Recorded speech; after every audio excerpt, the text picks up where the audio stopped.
Alright my friends, how you all doing? Welcome back to the channel and welcome to a fresh episode of my Planet Zoo how-to series. This is the series where I give you some helpful hints, tips and some tutorials, and we're going to get into another one today. Can I just say, my friends, that I am blown away by the reception from the last how-to episode. You all seem to really enjoy it, and I've said that I'm going to try and get one of these out a week from now on for at least the next couple of months, because I have got lots of stuff that I would like to cover, and there's loads of questions that I get in the comment section and on the Discord all of the time, and we're going to jump into one that's been highly requested by a few people today. Last episode though is linked above. If you've missed it, my friends, feel free to go and check it out.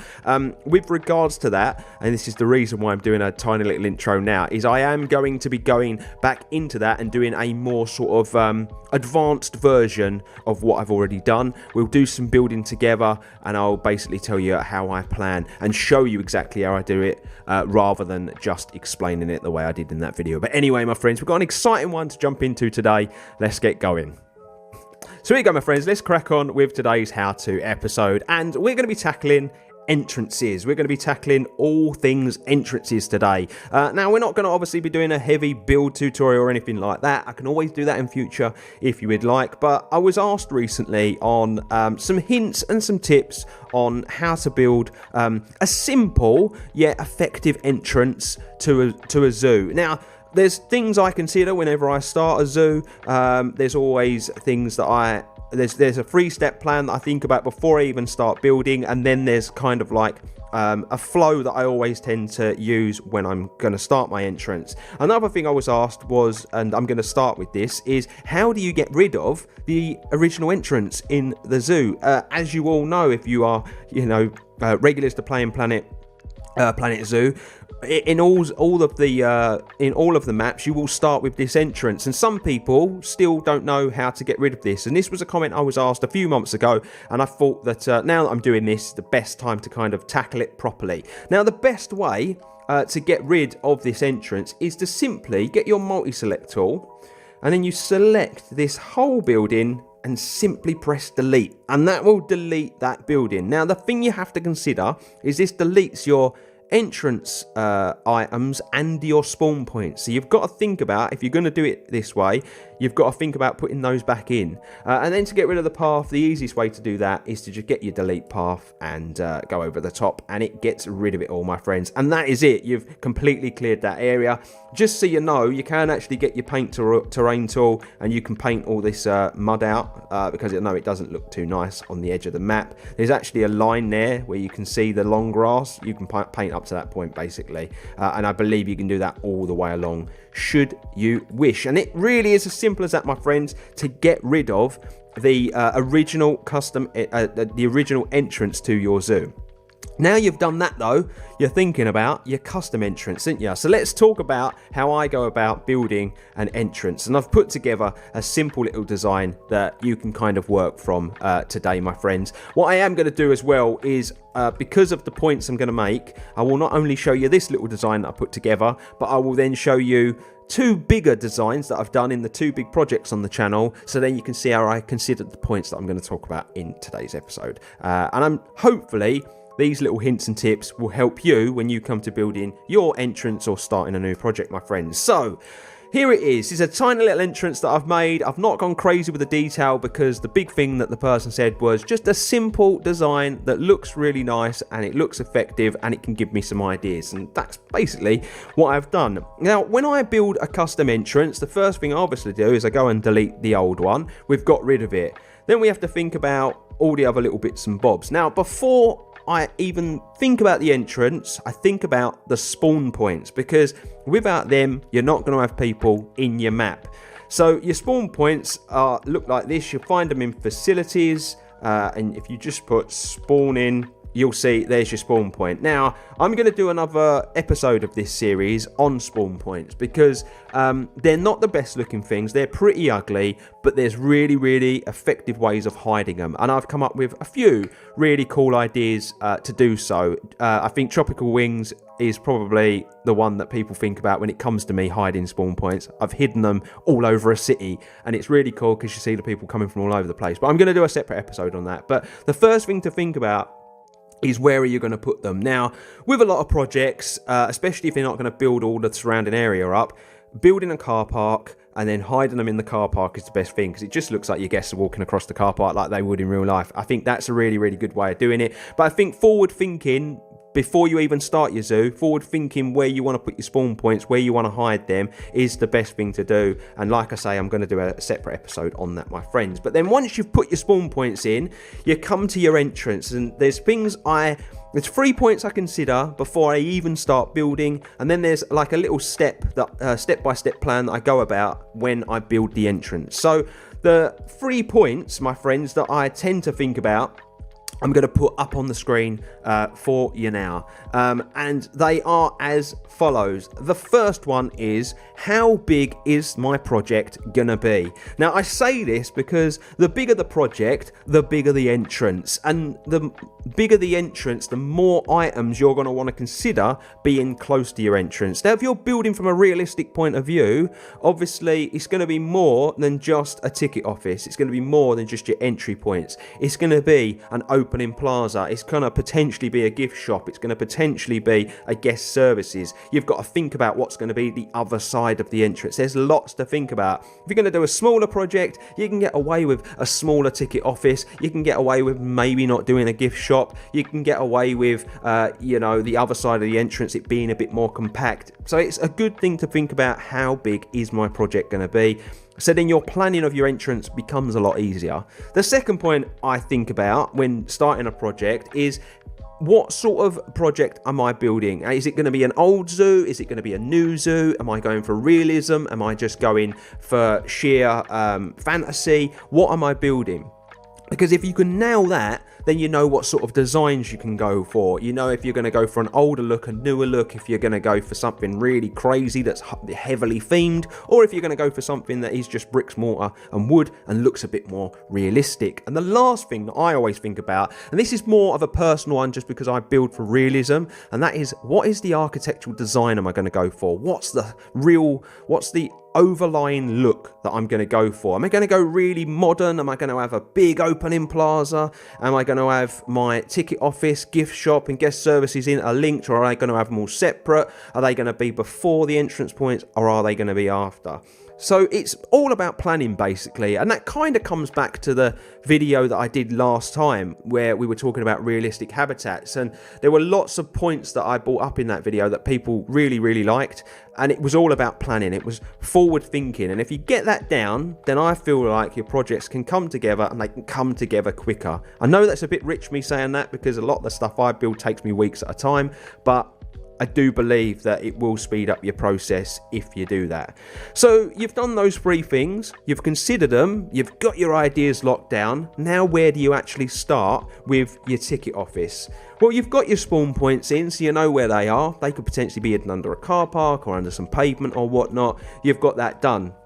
The next thing to consider is, where should I put my entrance points? And I always put the entrance bits in first. If you go to facilities and you go and you search for entrance, I believe it is, yeah, there they are, zoo entrance, you can pick them up and they essentially work as a grid piece, ladies and gents, and you put them in and make sure you rotate them so the arrows are facing the direction in. If you do it the other way around, then the guests don't actually go in the zoo properly. So make sure you always make sure the arrows are always pointed the right way around. And so you put your entry points in. Now, because this is a smaller sort of entrance that I've done, what I've done here is I'll just move this out of the way because this is something custom that I've built, is I put 2 entrance points in. We don't need it to be massive because it's a smaller project, it's a smaller zoo, so we didn't need to go crazy. So I've just put 2 entrance points in now.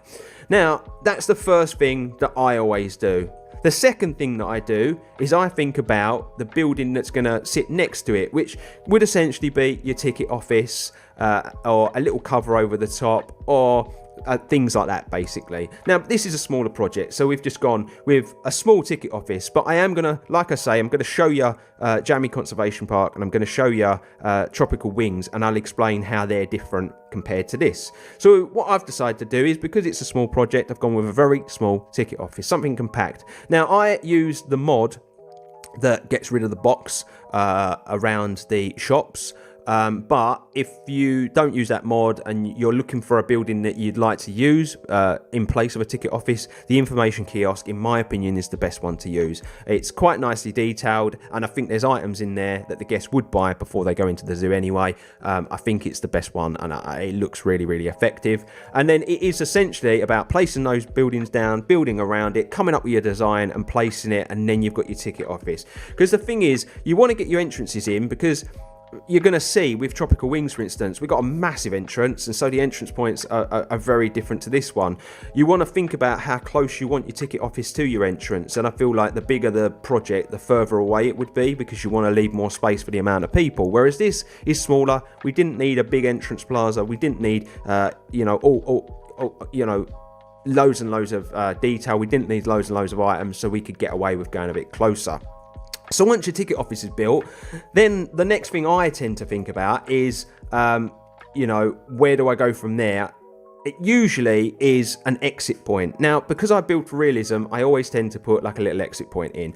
What I will say is, do not join this up to the other side of the zoo. Just have it as like show, basically, because if you do, then the guests won't use your ticket office, and especially if you're doing like franchise mode, for instance, I think they can just walk into the zoo and walk around, and then they don't earn money. I believe that was a glitch that someone found that that basically the guests got around it, and yeah, it kind of messes it up a little bit.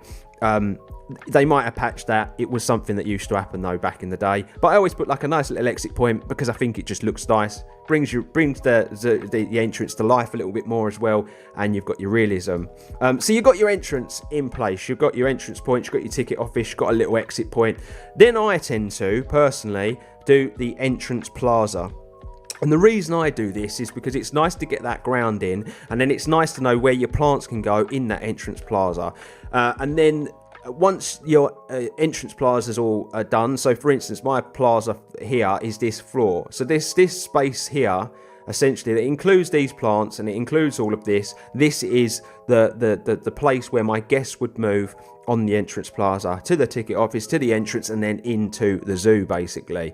And then after that, it is just a simple case of thinking about where your backstage area is going to be. So mine's always going to be on the back of the building here. So my backstage would be there. Once you've considered that, then you can put your plants in. You're all planted up, and basically your entrance looks great. Now, I haven't built it in this project because it's only a tiny one, but after I've done this front section, then I think about the back section.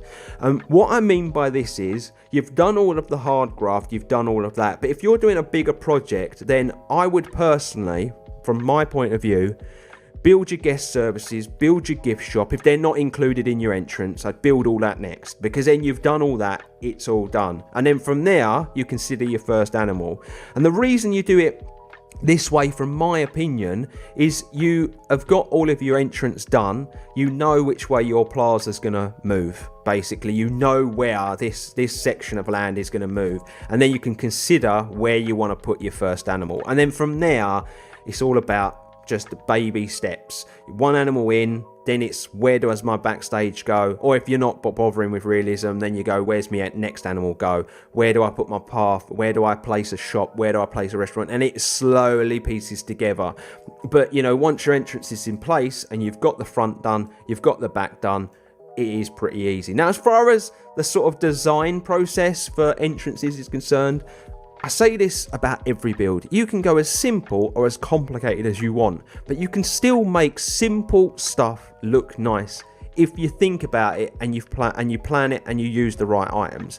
For instance, this building here, right? This is very, very simple. People that watch my channel, and I'm sure a lot of regulars are going to tune in and watch this as well, know that I go for high detail. I go for realism, and so I like to be as detailed as possible. Now, when you do that, you use a lot of items, but because I've tried to do something that's a bit more low-key that you guys can use, and I'm even considering putting this on the workshop so you guys can use it if you wish, is that I haven't gone crazy with the detail, and I've just used items that most of you would use regularly, but maybe I've used them in a different way. So basically all this building is it's a 4x4 box, the ticket office part, and then all I've done is it's just 3 long, it's 1 wide, and then you come back here and then you just add a little bit on there. You add the roof on, and then away you go, really. When it comes to building stuff, by the way, and I might even do like an advanced building tutorial, what I do is I will build the building, I'll do all the detail and whatnot, but when it comes to the roof, I'll put it on, and I'll include the ceilings as part of the roof as well. I'll put it on, but I will make it a separate grid, because there's nothing worse than missing a bit of detailing or whatnot in the inside of your building, but you're not being able to get in there and do it. Whereas if you do your roof on a different grid, you can select that, move it out of the way, and then jump in and do the detailing. It's just a little thing that I do, basically. It's a helpful tip, that. And so that's not really that complicated. It is just, you know, some brick items, and then just to bring it to life a little bit, I've just added, you know, some nice trim. I've added a little bit of plaster to the bottom. You know, I've put all the trims on the roof. I've put nice little bits, and then over the top of the entrance, I just built this little wooden design. And if you want to build stuff like this and you want it to look realistic, just go and have a look on Google, because the thing that brings these little things to life is the struts. It's the little bits of wood in the floor. It's all those little things that bring it to life, basically. The flooring, the custom floor, there's a tutorial for that. I'll link it above for you, my friends, but I've done a tutorial on that. There's great ways that you can really bring the floor to life without having to use the pavement, but remember, the more pieces you use in a project, the more FPS is going to drop. It's just the way it is, because it's the way that the game works. And then even little things like adding custom fences and adding custom gates will bring things to life. I've obviously added this over the top as well. I've already kind of shown you that. I just prefer it. I just think it looks nicer. This is something that I built a long time ago, and it's just a nice little cover that you can put over the top, because the entrance points are actually quite large. And then you just start adding your foliage in, and you'll be surprised how quickly something, even using as little pieces as I have here, and it's being as simple as this, can come to life, my friends. You will be really, really surprised. So I really hope that those hints and tips have helped. Obviously, I've not done a building tutorial here. Again, like I said in the last video, if you'd like something a bit more advanced, so I actually go step by step and build with you, let me know. A lot of these videos at the moment are more hints and tips and just kind of like my way of doing it, so it might help you think differently about the game. But before we jump out of today's how-to episode, let's jump into those other two zoos. Let me show you bigger entrances and let me show you how my points affected how those were built and how those came together as well. So my friends, we're going to take a look at Jammy Conservation Park first, and the reason we're going to do that is because it's quite a unique project. A lot of you that are watching this are probably you know, fans of the channel. You're probably fans of the series as well, but it is a very, very unique project, is Jammy Conservation Park, because those 3 points that I kind of mentioned already, with considering the size of your zoo, considering the size of the project, what sort of architectural style are you going to go with, it all changed as this series evolved. Because when we first started the series, the zoo was pretty small, and it gradually got bigger. You know, it was an older zoo, and then we've added new parts to it. So it is a really, really good example of the things I say to consider. So if you're looking at this, this is the little ticket office we made. It's quite similar to that little one that I made as kind of like an example. But this was like the smaller, older section of the zoo. So we went with a brick built building. We went with very sort of like natural woods and whatnot to be used. And as you can see, it is a little older looking than sort of like the newer projects that we've been doing on the channel. And so we considered all those things. Like I said as well, though, the design process, you know, was considered. Were we going to have an open plaza? Where was the backstage area going to be? How are the ticket offices going to be in, you know, conjunction to the entrance points? Was there going to be enough room when the guests first come through the entrance?